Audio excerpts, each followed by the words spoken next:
All right, let's talk about some ways that you can cut your expenses because that's really something that you can control. You might not be able to control how much your employer pays you, but you can control how much you spend. So today, we're going to talk about 8 ways that you can cut expenses and mostly not changing much of your lifestyle. Let's get started. First way that you can cut expenses is by cutting the cord. That's right, by just cutting the cable and saying, hey, I don't need this anymore. It's not 1992. So the reality is you could actually get streaming services, whether it be Netflix or Hulu or Sling TV. There's multiple ways that you can now get programming to your television without cable at a fraction of the price. Did you know the average cable bill is $107 per month? That's crazy. Like reality is you can get Netflix for $8. I think Hulu has a cheap plan around that price point. And it's going to vary, but in that $10 a month range, there are multiple options where you can get movies, television shows, and not have to pay the crazy price of cable. Now you will have to have internet, so that is one caveat. But I think most people, if you're watching this, you're watching it on an internet device because you're watching YouTube. So the chances are you already have internet. So this is just adding on to what you already have and subtracting your cable, which should save you about $1,200 a year. I mean, over $1,000. Think of what you could do with that money. So that's the first way. The second way that you can cut your expenses is by shopping around on your existing services. So think of things like your car insurance, your cell phone bill. When was the last time that you shopped around to see, is there actually a better deal out there? Chances are there is. I know for us going and shopping around our car insurance, we were able to save about $50 per month. So that comes out to about $600 a year. So just between these two things, we're talking about $1,800 a year in savings. And I'm not changing my lifestyle. Now, cable, maybe a little bit, it can make an argument for you're losing a TV show, right? But you're kind of making sacrifices for a larger, vision, right? That vision of being debt free, being able to put your kids through college, being able to retire with dignity, whatever it might be. That's why you're doing these things. So let that why drive the decision behind cutting those expenses.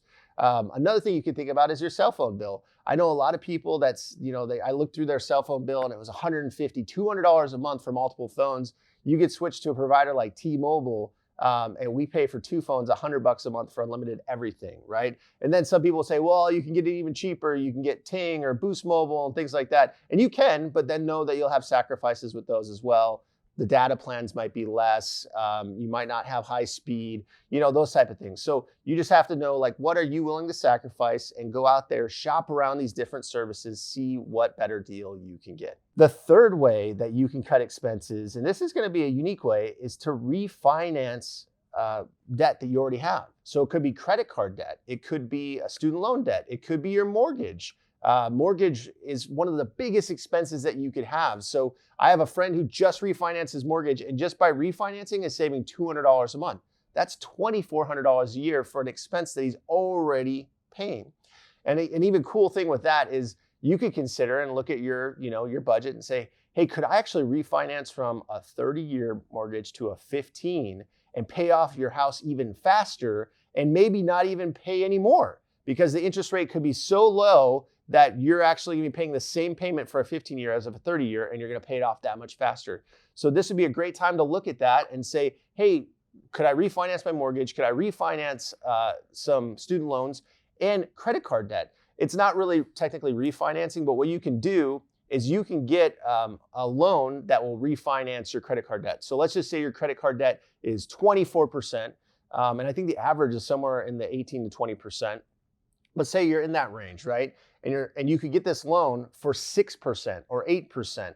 You're cutting your interest rate significantly, like more than half, right? And so you're able to now have more money to put towards other things like paying off other debt, all those other things we described, retirement, kids' college, etc.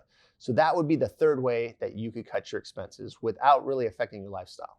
The fourth way, and this is kind of different, I know that I've done this personally, is by using the cash envelope system when you're going grocery shopping. So this is where you put cash in an envelope and say, I'm going to use this much money to buy groceries. what happens with most of us is we just swipe our cards, right? Swipe. We don't even think about how much we're spending. And then you look and you're like, I spent $800 grocery shopping or whatever it is. Maybe you have a big family and you're like $1,200, like, and you go to Costco, and man, Costco, that's another story. I mean, talk about like you go there and they've got like a grill and, noodles for your pool and ramen noodles. I mean, like they have everything, like books. And so you literally could buy more than you need just by going to Costco, but that's another note. So anyways, the idea is with the cash envelope system, you're able to put boundaries around your spending. So when we were getting out of debt, I think we were spending, I want to say it was like, it's going to sound crazy, like $150 a month in a cash envelope. So we're going twice a month. So it's about 75, $80 every 2 weeks to get groceries. And we're talking about things like deli meat and eggs and, just the essentials, right? We were basically just living on a budget, and we were trying to save as much money as we could. And so, that has now, we have 2 kids. We've definitely increased that significantly. Inflation has happened, all these type of things. But just figure out whatever that number is for you, put that cash in an envelope, and then use that to put boundaries around your spending. So if you were spending, say, $600 a month, and now you can spend $200 or $300, you're cutting your grocery bill in half. All you're doing is changing your habits, right? Buying what's on the list, making sure that you're using cash. And if you run out, what do? Well, you go to your pantry and you say, oh, I've got some green beans in here, or some pinto beans, or I've got some chicken in the freezer. Like, instead of going to the grocery store or eating out, you're eating what you have in your pantry, in your fridge already, so that you can, save as much money as possible when it comes to your groceries. The 5th way, this kind of piggybacks off of the grocery one, is to buy generic. So there's a lot of things that you could get at a grocery store that are generic that really don't make much of a difference. One of them, for instance, would be bleach, right? Like, you don't have to buy name brand bleach. You can just buy whatever the store brand bleach is. It's bleach, right? Like, no one's going to care. No one's going to know the difference. Certain things, we get green beans for our dogs because supposedly it's healthy and high in fiber. I don't know, but we get them. And I get the generic store brand. I don't get the Del Monte or whatever it is that costs like twice the price, because I'm like, I love my dogs, but it's green beans. Like, they're going to be okay. So there's certain things that I'll buy generic. There's other things where I'm like, I want organic, or I want natural, or I want, no preservatives. Like, I'll pay more for those. But just think, what are those things generic that you could buy? Maybe medications, prescriptions. That could be a huge savings. If you're like, I don't need the name brand, just give me, the whatever the generic brand is. So just have that mindset when you're buying things. Is there a generic alternative? How good is it? Does it really matter if I buy name brand or generic? So that would be the 5th way that you could save money and cut your expenses. The 6th way that you could cut your expenses is to cancel subscriptions that you don't really need or use anymore, right? So you could go through, whether it's your credit card statement, your debit card statement, and see, hey, what are those expenses? Maybe it's a gym membership.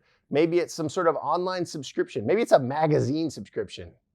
Do you have a magazine subscription that you don't need anymore? Go cancel that, right? That's what we're talking about here, is finding like, what are those subscriptions that are kind of those $10, $20 a month expenses that you could easily cut out and say, hey, I don't need that, Home and Garden magazine anymore. I can literally look at it on the website. And I can have my Alexa device show it to me or whatever. So you don't need those anymore. So just cancel them. And that could free up a ton of money. So let's just say you cancel 5 subscriptions that equal $100. That's $1,200 a year that you just canceled by going through and saying, I don't need that anymore. So that could really free up your life. It's less things to keep track of, less stuff to throw away. You just say, hey, I'm ready to be done with them, have some extra money in my life, and be able to move forward. The 7th way, and this could be hard for some of you, is to make coffee at home.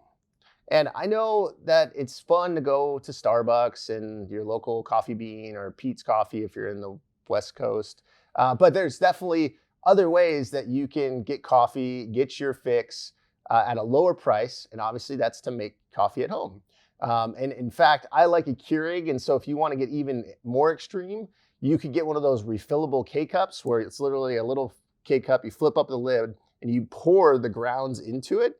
It's a fraction of the cost. So I like single serve coffee. So that's one way that you can do it. Another way would be you get the old school pot that you just fill up. You put as many scoops in as you want, 3, 8, whatever, 10, if you're crazy, and you want to have a crazy amount of caffeine.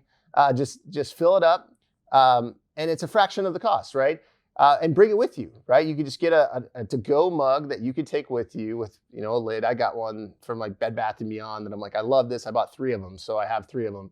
So I could take them out places, and I can go meet with people, but not have to spend $4, $5, $8, whatever it is at Starbucks just to, hang out with somebody. So reality is if you made coffee at home, you could probably save, I don't know, $25 to $50 per month. Let's say you're going a few times a week to go through the drive-through, go meet with somebody, whatever it might be.